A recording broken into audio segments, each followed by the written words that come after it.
ሰላም ጤና ይስጥልኝ እንደምን ቆያችሁ ከቻናል ዋን የሚተላለፍላችሁ የዜና ሰዓታችን ላይ ትገኛላችሁ ከሀገር ውስጥና ከውጭ እንዲሁም ቢዝነስ ዘገባዎችን ጨምሮ ወደ እናንተ እናደርሳለን ዜናዎችን እየመራው አብሬያችሁ ቆይታ ማድረገውን ይፍራት አጥላው ነኝ መልካም ቆይታ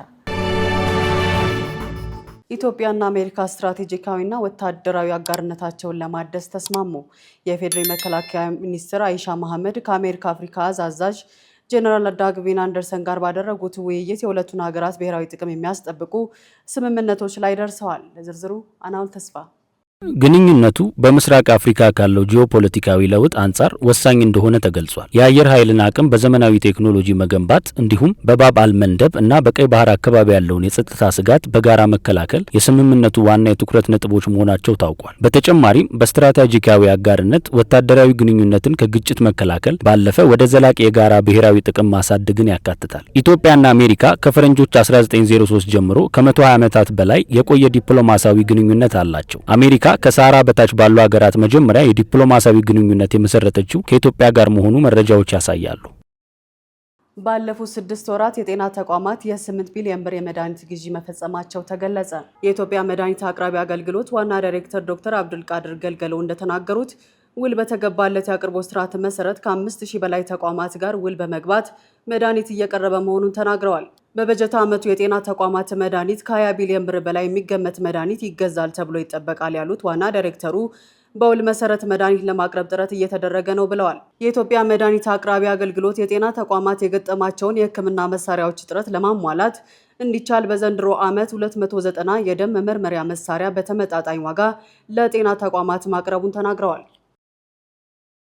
የወላይታ ብሔረሰብ ዘመን መለወጫ የጊባታ በዓል በተባበሩት መንግስታት የትምህርት የሳይንስ የባህል ድርጅት ዩኔስኮ ተመዘገበ።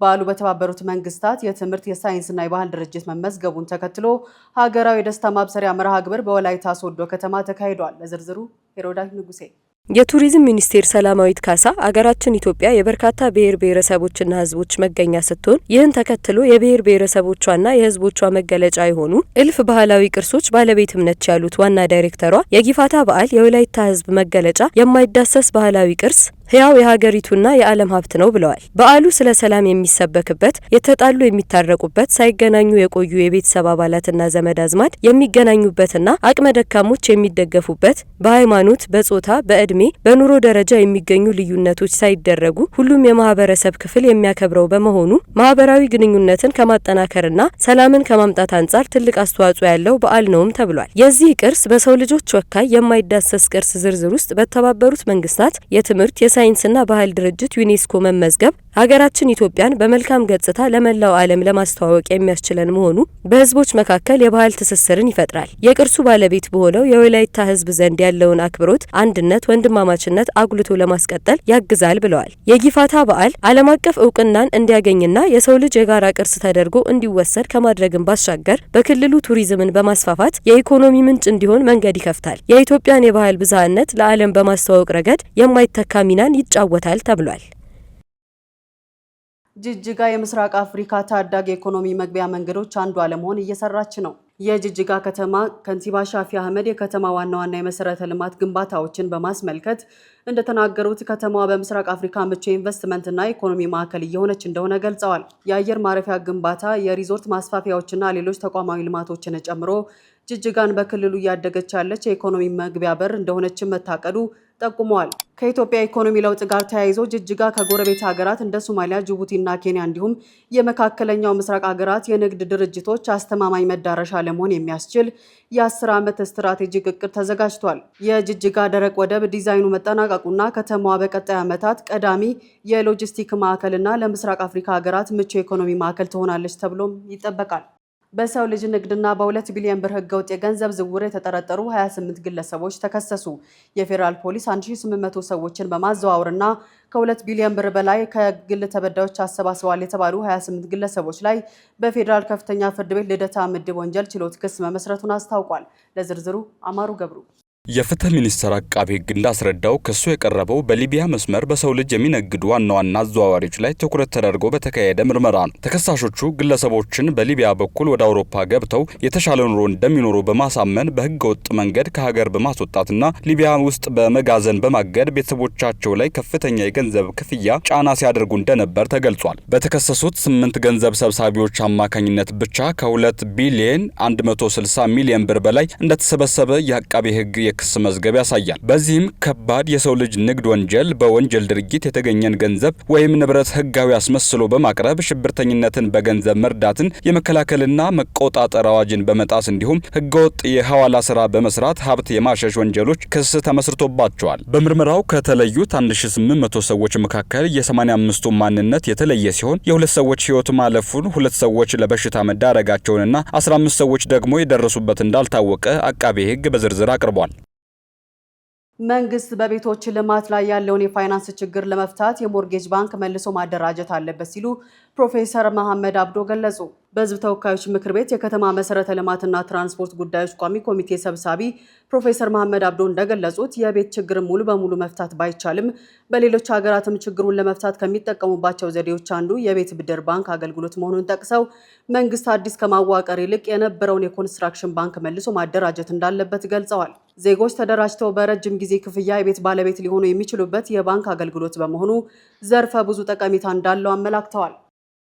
የ2018 የትምህርት ዘመን አጋማሽ የከፍተኛ ትምህርት መውጫ ፈተና ከየካቲት 16 እስከ የካቲት 27 ቀን 2018 ዓ.ም ይሰጣል ተባለ። በ2018 ዓ.ም ጥር ላይ ይሰጣል ተብሎ የነበረውና መራዘሙ የተነገረው የመውጫ ፈተና የሚሰጥበትን ቀን የትምህርት ምዘናና ፈተናዎች አገልግሎት ይፋ አድርጓል። የትምህርት ሚኒስቴር መረጃ እንደሚያሳየው ፈተናውን ለመጀመሪያ ጊዜ የሚወስዱ እጩዎች ተመራቂ ምዝገባ ታህሳስ 13 ቀን 2018 ዓ.ም ተከናውኗል። የፈተና አስተዳደር ክፍያ መፈጸማቸውን የሚያረጋግጥ ኦሪጂናሉን ደረሰኝ ከነሙሉ ስማቸው ለየትምህርት ክፍላቸው መላኩም ተረጋግጧል። ሚኒስቴሩ የመውጫ ፈተናውን በድጋሚ የሚወስዱ አመልካቾች ምዝገባቸውን የሚያደርጉት በራሳቸው እንደሆነም ገልጾ ነበር። እነዚህ ሂደቶች ያለፈው የዘንድሮ ዓመት የከፍተኛ ትምህርት መውጫ ፈተና ከየካቲት 16 እስከ የካቲት 27 ቀን 2018 ዓ.ም ድረስ ይሰጣል። እየተከታተላችሁ የምትገኙት ከቻናሏን የሚተላለፍላችሁን የዜና ሰዓታችን ነው። አሁን ደግሞ ከውጭ ወዳገኘናቸው መረጃዎች አልፋለሁ። የማይክሮሶፍት ኦፊስ ላይ የተከሰተ አደገኛ የደህንነት ክፍተት ጥቃት እያደረሰ መሆኑ ተረጋገጠ። ለዝርዝሩ ጸጋነሽ ተሰማ። ማይክሮሶፍት ኩባንያ ባወጣው አስቸኳይ መግለጫ በማይክሮሶፍት ኦፊስ መተግበሪያዎች ላይ አዲስና አደገኛ የሳይበር ደህንነት ክፍተት መገኘቱንና ጥቃት ለማድረስ እየዋለ መሆኑን አስታውቋል። CVE 2026-21-509 ተብሎ የተሰየመው ይህ ቀድሞ ያልተለየ የደህንነት ክፍተት የደህንነት ስጋት መጠኑ በከፍተኛ ደረጃ የተመደበ ሲሆን ከ10.7.8 የአደገኛነት ደረጃ ተሰጥቶታል። ይህ ክፍተት የመረጃ ጠላፊዎችን የማይክሮሶፍት ኦፊስ ደህንነት መከላከያዎችን በመጣስ የተጠቃሚዎችን ኮምፒውተር እንዲቆጣጠር ወይም ሚስጥራዊ መረጃዎችን እንዲሰርቁ መንገድ የሚከፍት መሆኑ ተገልጿል። እንደ ማይክሮሶፍት መግለጫ ጥቃቱ የሚፈጸመው በቫይረስ የተጠቃ የኦፊስ ፋይል ለተጠቃሚዎች በመላክና ተጠቃሚው ፋይሉን እንዲከፍተው በማታለል እንደሆነ ተመላክቷል። ስለሆነም የኦፊስ 2016 እና 2019 ተጠቃሚዎች በአስቸኳይ የወጣውን የደህንነት ማስተካከያ እንዲጭኑ አሳስቧል። የኦፊስ 2021 እና ከዚያ በላይ ያሉ ስሪቶችን የሚጠቀሙ ደንበኞች የደህንነት ማስጠበቂያው በራሱ ጊዜ አሊያም አውቶማቲካሊ የሚያዘምንላቸው ቢሆንም የማስተካከያ ስራ እንዲጀምር የኦፊስ መተግበሪያዎቻቸውን ዘግተው ድጋሚ እንዲከፍቱ ጥሪ ቀርቧል። የኢንፎርሜሽን መረብ ደህንነት አስተዳደር በሀገራችን የሚገኙ ተቋማትና ግለሰቦች ይህንን መረጃ ተገንዝበው አስፈላጊውን የሶፍትዌር ማዘመን ስራ እንዲሰሩ መክረዋል። በህንድና በአውሮፓ ህብረት መካከል ለረጅም ጊዜ ዘግይቶ የነበረውና በአብዛኞቹ የንግድ ሸቀጦች ላይ ከፍተኛ የታሪፍ ቅናሽ የሚያደርገው ስምምነት መፈረሙ ተገለጸ። አማሩ ገብሩ ዝርዝር አለው። ስምምነቱ 96 በመቶ የንግድ ዕቃዎች ላይ ታሪፍን የሚቀንስ ነው ተብሏል። ይህም የአውሮፓ ህብረት ወደ ህንድ የሚልከውን ምርት እንደ አውሮፓውያን አቆጣጠር በ2032 በጥፍ ይጨምራል ተብሎ ይጠበቃል። የህንድ ጠቅላይ ሚኒስትር ናሬንድራ ሞዲ ስምምነቱን የስምምነቶች ሁሉ እናት ያሉት ሲሆን ይህም ስምምነት የሁለትዮሽ ንግድን ለማሳደግና በዓለም አቀፍ የንግድ ውጥረት ምክንያት በአሜሪካ ላይ ያለውን ጥገኝነት ለመቀነስ ያለመ መሆኑን አመልክተዋል። የአውሮፓ ኮሚሽን ፕሬዚዳንት ኡርሱላ ቮንደርሌን በበኩላቸው ስምምነቱን ታሪካዊ መሆኑንና ይህም ለሁለቱ ወገኖች የንግድ ትብብር ገና ጅምር መሆኑን ገልጿል። ስምምነቱ በባህር ምግቦች፣ በቆዳ፣ በጨርቃጨርቅና በጌጣጌጥ ዕቃዎች ላይ የሚጣለውን ቀረጥ ወደ ዜሮ ዝቅ የሚያደርግ ሲሆን እንደ አኩሪ አተር፣ የበሬ ስጋና ስኳር ያሉ የግብርና ምርቶች ግን ከስምምነቱ ውጭ መደረጋቸው ታውቋል።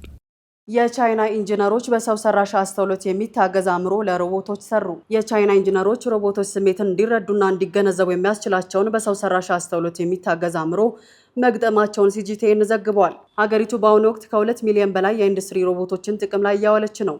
በቻይና ሲቹዋን ግዛት በሚገኝ ባለ 3 እግር ተሽከርካሪዎች ማምረቻ ፋብሪካ ሮቦቶችና ሰዎች በጋራ በመሆን በዓመት 100,000 ተሽከርካሪዎችን እያመረቱ ይገኛል ተብሏል። በቤታችን የምንተክላቸው አበቦች ሙቀት ሊፈጥሩ እንደሚችሉ አስበው ያውቃሉ? ሰኩለት የተሰኙ አበቦች በትናንሽ አበባ መትከያዎች ውስጥ በማድረግ ከሚሰጡት የውበት አገልግሎት ባለፈ በብርድ ጊዜ ሙቀትን የመፍጠር አቅም እንዳላቸው ተገልጿል። ሊዲያ ዝናቡ ተጨማሪ አላት። በቀዝቃዛ የአየር ሁኔታ ወቅት በትንንሽ የአበባ ማስቀመጫዎች ላይ የሚተከሉ ሲኩለንት የተሰኙ አበባዎችን መትከል ለቤታችን ሙቀት እንደሚሰጥ የዘርፉ ባለሙያዎች ገልጸዋል። እንደነዚህ አይነት እጽዋቶች ከፍተኛ የብርሃን ተጋላጭነትና ውሃን የሚፈልጉ ባለመሆናቸው በቤት ውስጥ በቂ እንክብካቤ እየተደረገላቸው መቀመጥ የሚችሉ ናቸው። ፓንግማን የተሰኘችው የዘርፉ ባለሙያም ማግኘት ያለባቸውን የብርሃን መጠን፣ ማስተንፈሻ ቀዳዳዎች ያሉባቸውን ማስቀመጫዎች፣ ተስማሚ የሆነ የአፈር አይነትን በመምረጥና በማስተካከል እንዲሁም ብዙ መጠን ያለውን ውሃ ከመጨመር ይልቅ በ2 ወይም በ4 ሳምንት በማጠጣት መንከባከብ እንደሚገባ ገልጻለች። በመሆኑም በእነዚህ ብርዳማ ወቅት እንደ ሲኩለንት አይነት እጽዋትን በመጠቀም በተፈጥሯዊ መንገድ ሙቀትን መፍጠር እንደሚቻል ተመላክቷል። ዘገባው የአሶሺየትድ ፕሬስ ነው።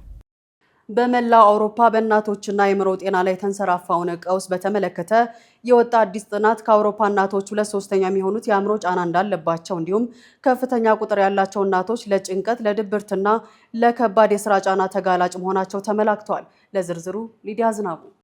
ከ12 የአውሮፓ ሀገራት በተውጣጡ 9600 እናቶች ላይ በተደረገ ዳሰሳ መሰረት 2/3 የሚሆኑት በአእምሮ ጫና ቀውስ እየተሰቃዩ እንደሚገኙ ተረጋግጧል። ከነዚህም መሃል ደግሞ 1/5 የሚሆኑት ድብርትና ጭንቀትን ባለፉት ዓመታት ማስተናገዳቸው ተገልጿል። ጥናቱ እንደሚያሳየውም በእድሜ ትንሽ ልጆች፣ ዝቅተኛ ገቢ ያላቸው እንዲሁም ብቸኛ የሆኑ ወላጆች ለዚህ ቀውስ ከፍተኛ ተጋላጭ ናቸው። ታዲያ የጤናና የፖሊሲ ባለሙያዎች የተቀናጀ የአእምሮ ጤና ድጋፍ እንደሚያስፈልጋቸው ጥሪ አቅርበዋል። በመሆኑም ጫና የማያደርስባቸው የስራ አይነት፣ በቂ የቅድመ ወሊድና የድህረ ወሊድ እንክብካቤዎች፣ ተደራሽነት ያለው የልጆች ማቆያ እንዲሁም ለእናቶች መጥፎ ስም ከመስጠት የጸዳ ስቲግማ ፍሪ ማህበረሰብ እንደሚያስፈልጋቸው ተመላክቷል። ዘገባው የዘጋርዲያን ነው። በስብሰባ መሀል ድንገት ብጮህስ ብሎ መጨነቅ ወይም ደግሞ መኪና እየነዱ በወድቅስ ብሎ ከመጠን በላይ ማሰብ አጋጥሞት ያውቃል? የስነ ልቦና ባለሙያዎች በልጅነት ጊዜ ካጋጠመ ሀዘን ወይም ጭንቀት በመነሳትና በሌሎች ምክንያቶች የሚከሰት እንደሆነም ያብራራሉ። ሄሮዳዊት ንጉሴ ተጨማሪ አላት። በድንገት ስለምንወዳቸው ሰዎች የሆነ ነገር ቢሆኑስ ብሎ አብዝቶ መጨነቅ ወይም ደግሞ ሰዎችን በመጥፎ ባህሪያት አብዝቶ መጠርጠር ሊሆን ይችላል። እንደ ባለሙያዎች ገለጻ ይህ በድንገት የሚመጣ ሀሳብ ከ80 ከመቶ በላይ በምንሆን ሰዎች ላይ እንደሚያጋጥም ይናገራሉ። ነገር ግን እነዚህ ሀሳቦች በተደጋጋሚ የሚያጋጥሙ ከሆነና ከሀሳቦቹ ለመውጣት የምንቸገር ከሆነ ይህ አላስፈላጊ ሀሳብን ደጋግሞ የማሰብና የመጨነቅ ችግር ማለትም የኦሲዲ ምልክት ሊሆን እንደሚችል የስነ ልቦና ባለሙያዎች ያብራራሉ። ይህም አእምሯችን ላይ በሚፈጠረው ጭንቀት ምክንያት እንደ መነጫነጭና ቶሎ መቆጣት ያሉ አላስፈላጊ ባህሪያትን እንድናሳይ ያደርገናል። እንደ እንግሊዝ ብሔራዊ የጤና አገልግሎት ጥናት ይህ የአእምሮ ችግር በስፋት በወጣቶችና ታዳጊዎች ላይ የሚስተዋል ሲሆን ከዚህ በፊት ካጋጠማቸው ሀዘን ወይም እንደ የቤተሰብ መፍረስ ካሉ የልጅነት ጊዜ ጭንቀት ጋር ግንኙነት ሊኖረው እንደሚችል ያመላክታል። ታዲያ እንዲህ ያለው ባላስፈላጊ ወይም ባልተፈጠሩ ስሜቶች የመጨነቅ ስሜት በተደጋጋሚ የሚያጋጥም ከሆነ አስቸጋሪ ሀሳብ እየመጣብኝ ነው ብሎ የሚሰማንን ስሜት መለየት እንደሚያስፈልግ፣ ጥሩ የሆነ አመጋገብ፣ እረፍትና የአካል ብቃት እንቅስቃሴ ማድረግ ችግሩን ለመቆጣጠር እንደሚረዳ የባለሙያዎች ምክር ነው። ዘገባው የቢቢሲ ነው።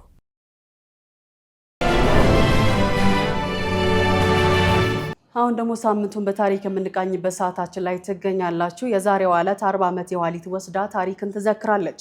የፈረንጆቹን ጥር 28 1986 ዓ.ም በአሜሪካ የናሳ ህዋ ምርምር ጥቁር ቀን ብዙ የተሰራባት ብዙ የተለፋባቸው 7 የጠፈር ተመራማሪዎች ሰልጥነው የተዘጋጁባት ቻሌንጀር መንኮራኩር ከፍሎሪዳ ጣቢያ ከመሬት 46000 ጫማ ከፍታ ላይ በተወነጨፈበት በ73ኛው ደቂቃ ፈነዳች። የዛሬዋ ዕለት ትኩረታችን ነው። ሊዲያ ዝናቡ እንደሚከተለው አዘጋጅታ ታቀርበዋለች። የዛሬዋ ዕለት 40 ዓመት የኋሊት ወስዳ ታሪክን ትዘክራለች። በፈረንጆቹ ጥር 28 ቀን 1986 ዓ.ም በአሜሪካ የናሳ ህዋ ምርምር ጥቁር ቀን፣ የአሜሪካ ብሔራዊ የሐዘን ቀን። ብዙ የተለፋባት 7 የጠፈር ተመራማሪዎች ሰልጥነው የተዘጋጁባት ቻሌንጀር መንኮራኩር ከፍሎሪዳ ተተኮሰች። ከ73 ሰከንድ በላይ እድሜ አልነበራትም። ከመሬት 46000 ጫማ ላይ ብትንትኗ ወጣ። አስተማሪዋን ክሪስታ ማካውፍሊን ጨምሮ 7ቱ የቡድን አባላትም ሞቱ። ትዕይንቱ ለብዙዎች አሜሪካውያን ከፕሬዝዳንት ኬኔዲ ግድያ ጋር የሚመሳሰል በህይወታቸው የማይረሱት መጥፎ ትዝታን ቀርጾ አልፏል። በጥር ወሩ ነፋሻማውና ቀዝቃዛው የአየር ሁኔታ ውስጥ በመላው አሜሪካ ያሉ ተማሪዎችና መምህራን የመንኮራኩሯን መምጠቅ በጉጉት ይጠባበቁ ነበር። በዋናነት ከመምህሯ ጉዞና ትምህርት ለመማር ቋምጠው። አደጋው በ1961 በተጀመረው የናሳ ሰው የጫነ የ56 ዓመት የመንኮራኩር ጉዞና የጠፈር ምርምር ጠፈርተኞች የሞቱበት የመጀመሪያው ጉዞ ሆኖ ተመዘገበ። የወቅቱ የአሜሪካን ቀዳማዊ እመቤት ናንሲ ሬጋን ኦ አምላኬ ትክክል ያልሆነ ነገር አለ የሚለውና በቀጥታ የተቀረጸው ድምጽ አሜሪካውያንን ያስደነገጠ አሰቃቂ አደጋ መከሰቱን አመላከተ። አደጋው ለናሳ የጠፈር ምርምር የማስጠንቀቂያ ደውል ነበር። ናሳ የደህንነት ቢሮ እንዲከፍት አስገደደ። የጥራት ማረጋገጫ ስርዓትም እንዲዘረጋ፣ በተጨማሪም የንግድ ሳተላይቶች ማስወንጨፊያ እንዲስፋፋ በር ከፈተ። ናሳ ባሳለፍነው ሳምንት ዕለቱን ዘክሮ ውሏል። የመንኮራኩሯ ካፒቴን ማይክ ስሚዝ ባለቤት ጄን ስሚዝ ዋልኮት ተገኝታ ነበር። በየቀኑ እናስታውሰዋለን፣ እንወደዋለን ብላለች። ልጁ አሊሰን ባልክ በበኩሏ አባቴን አጥቻለሁ፣ ነገር ግን ያጣሁት እኔ ብቻ አይደለሁም፣ ሁሉም አሜሪካዊ ያጣው ይመስለኛል ብላለች። ዕለቱ መታወሱ ሰዎች ታሪኩን ለመጋራት እድል ይሰጣቸዋልም ብላለች። በአደጋው 7 ሴቶችና ወንዶች ጀግኖች ህይወታቸውን አጡ። አሜሪካውያንና ዓለም ሲያስታውሳቸው ይኖራል።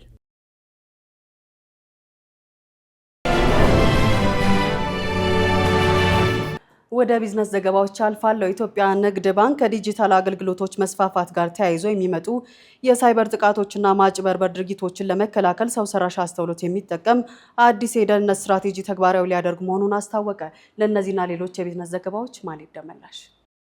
ባንኩ ይህንን የገለጸው የእርስ ወርካታ የባንካችን ስኬት በሚል መሪ ቃል ዓመታዊ የደንበኞች አገልግሎት ሳምንት የመክፈቻ ስነ ስርዓት ባካሄደበት ወቅት ሲሆን የባንኩ ፕሬዝዳንት ተወካይ አቶ ኤፍሬም መኩሪያ ባስተላለፉት መልእክት ባንኩ ለዲጂታል ደህንነት የሰጠውን ትኩረት የሚያሳዩ ነጥቦችን ዘርዝረዋል። ለዚሁ ተግባር ስኬታማነት ባንኩ የሳይበር ደህንነት አስተዳደር መዋቅሩን በምክትል ፕሬዝዳንት ደረጃ ወደሚመራ ክፍል ከፍ በማድረግ ልዩ ትኩረት ሰጥቶታልም ተብሏል። የሳይበር ደህንነት ክፍሉ ሰው ሰራሽ አስተውሎት የሚሰራበት የዜሮ ትረስት ደህንነት ስትራቴጂ አዘጋጅቶ ወደ ስራ የገባ ሲሆን ይህ ስትራቴጂ አዳዲስ የሳይበር ስጋቶችን አስቀድሞ ለመለየት፣ ለመከላከልና ፈጣን ምላሽ ለመስጠት ሰው ሰራሽ አስተውሎትን በዋነኝነት እንደሚጠቀም ተብራርቷል። በአሁኑ ወቅት ከ90 በመቶ በላይ የሚሆነው የባንኩ ጠቅላላ ግብይት የሚከናወነው በዲጂታል አማራጮች በመሆኑ ይህ የደህንነት ጥበቃ እጅግ አስፈላጊ መሆኑ ተገልጿል። ዘመን ባንክ በ2018 በጀት ዓመት የመጀመሪያ መንፈቅ አጠቃላይ ሀብት 106 ቢሊዮን ብር መድረሱን አስታወቀ። የባንኩ ዋና ስራ አስፈጻሚ አቶ ደረጀ ዘበነ እንደገለጹት ባንኩ በተጠቀሰው ጊዜ ከ5 ቢሊዮን ብር በላይ ትርፍ አስመዝግቧል ብለዋል። በተጨማሪም አሁን ላይ ባንኩ የሀብት መጠኑን 106 ቢሊዮን ብር መድረሱን ጠቅሶ የተከፈለ ካፒታሉ ደግሞ ወደ 14 ቢሊዮን ብር ማሳደጉ ተጠቁሟል። ከዚህ ባለፈም የተቀማጭ ገንዘብ መጠን 80 ቢሊዮን ብር መድረስ መቻሉን ፕሬዝዳንቱ ገልጸዋል። ቡናን እንደ ቱሪዝም ምርት ለማቅረብ ያለመ ሀገር አቀፍ የግንዛቤ መድረክ የቱሪዝም ሚኒስቴር ከጃፓን ዓለም አቀፍ የትብብር ኤጀንሲ ጃይካ ጋር በመተባበር በጅማ ከተማ አካሄደ። በሀገር አቀፍ የቡና ቱሪዝም ጉባኤ ላይ የተሳተፉ የዘርፉ ምሁራን፣ የስራ ኃላፊዎችና የቱሪዝም ባለሙያዎች በአጋሮ ከተማ በሻሻ ቀበሌ የሚገኘውን ሁንዳ ኦሊ የቡና አምራቾች ገበሬዎች ህብረት ስራ ማህበር የቡና ማቀነባበሪያ ጣቢያን ጎብኝተዋል። ተሳታፊዎቹ ቡናን በዘመናዊ መንገድ የማቀነባበር ሂደት እስከ ቅምሻ ድረስ ያለውን ሂደት የተመለከቱ ሲሆን በተለይም የኢትዮጵያን ቡና ለዓለም አቀፍ ገበያ በጥራት ለማቅረብ እየተከናወነ ያለውን ጥረት በቅርበት ለመመልከትም ችለዋል። ጉብኝቱ የኢትዮጵያ ቡና መገኛን ከዘመናዊ የግብርና ቱሪዝም ጋር በማስተሳሰር አዲስ የገቢ ምንጭ መፍጠር እንደሚቻል ትልቅ ተስፋ ያሳየ ክስተትም ሆኖ ተጠናቋል። የዚምባብዌ የዋጋ ግሽበት ከ29 ዓመታት ወዲህ ለመጀመሪያ ጊዜ ወደ አንድ አሃዝ ወረደ። የሀገሪቱ ገንዘብ ዚግ በጥር ወር የ4.1 በመቶ ዓመታዊ የዋጋ ግሽበት ያስመዘገበ ሲሆን በተመሳሳይ በዚህ ወር የአሜሪካን ዶላር ዓመታዊ የዋጋ ግሽበት ወደ 1 በመቶ ዝቅ ማለቱ ተገልጿል። ይህ ውጤት የተገኘው በገንዘብ ሚኒስቴርና በዚምባብዌ ማዕከላዊ ባንክ ጥረት እንዲሁም በተከታታይ የፊስካልና የገንዘብ ፖሊሲዎች ትግበራ ነው ሲሉ የገንዘብ የኢኮኖሚ ልማትና ኢንቨስትመንት ማስፋፊያ ሚኒስትር ፕሮፌሰር ሙቱሉ ንኩቤ ተናግረዋል። ሚኒስትሩ አክለውም የዚህ መገበያያ ገንዘብን የሚደግፈው የውጭ ምንዛሪ ክምችት እንደ አውሮፓውያን አቆጣጠር በሚያዝያ 2024 ከነበረበት $276 ሚሊዮን በታህሳስ ወር ወደ $1.2 ቢሊዮን ማደጉን ጠቁመዋል። በዚህ ወቅት እንደ ዳቦ፣ በቆሎ ዱቄት፣ የበሬ ስጋና ወተት ባሉ መሰረታዊ ቁሳቁሶች ላይ ተጨባጭ የዋጋ መረጋጋት የታየ ሲሆን ይህም ለንግድ ማህበረሰቡም ሆነ ለዜጎች ትልቅ እፎይታ መሆኑን ገልጸዋል። መረጃው የአፍሪካን ቢዝነስ ኢንሳይደር ነው። ግዙፍ የቴክኖሎጂ ኩባንያ የሆነው አማዞን ሚስጥራዊ የስራ ቅነሳ እቅዱ በኩባንያው በስህተት ለሰራተኞቹ ይፋ መሆኑን ተከትሎ ከፍተኛ ውጥረት ውስጥ ገብቷል። አማዞን የአማዞን ፍሬሽ መደብሮቹን እንደሚዘጋ ይፋ ባደረገበት ዕለት በቸልተኝነት የወጣ የኢሜል መረጃ በሰሜን አሜሪካ የሚገኙ በርካታ ሰራተኞች ከስራ እንደሚሰናበቱ በማጋለጡ ኩባንያውን ለከፍተኛ ውጥረት ዳርጎታል። ይህ እርምጃ በገበያው ላይ ትልቅ መነጋገሪያ ከመሆኑም በላይ በሰራተኞችና በአመራሩ መካከል ያለውን እምነት የሸረሸረ ክስተት ሆኖም ተመዝግቧል። ይህን ተከትሎም አማዞን ለተሰናባች ሰራተኞች የ60 ቀናት የደሞዝ ክፍያና ጥቅማ ጥቅሞችን ጨምሮ እንደየአገልግሎት ዘመናቸው የሚሰላ የካሳ ክፍያ እንደሚሰጥ አስታውቋል። በተጨማሪም ሰራተኞቹ ወደ ሌላ ስራ እንዲሸጋገሩ የሚያግዝ የሙያ ድጋፍ እንደሚደረግላቸው ኩባንያው ገልጿል። እንደ ቢቢሲ መረጃ አማዞን ለተፈጠረው ስህተት ይቅርታ የጠየቀ ቢሆንም በሰሜን አሜሪካና በኮስታሪካ የሚደረገው የስራ ቅነሳ ግን በተያያዘለት መርሃ ግብር ይቀጥላል። ስትከታተሉ የቆያችሁት ከቻናል ዋን የሚተላለፍላችሁን የዜና ሰዓታችንን ነበረ። ዜናዎቹን እየመራው አብሬያችሁ ቆይታ ያደረኩት እኔ ፍራታ ጥናሁን ነበርኩኝ። መልካም ጊዜ ተመኘሁ።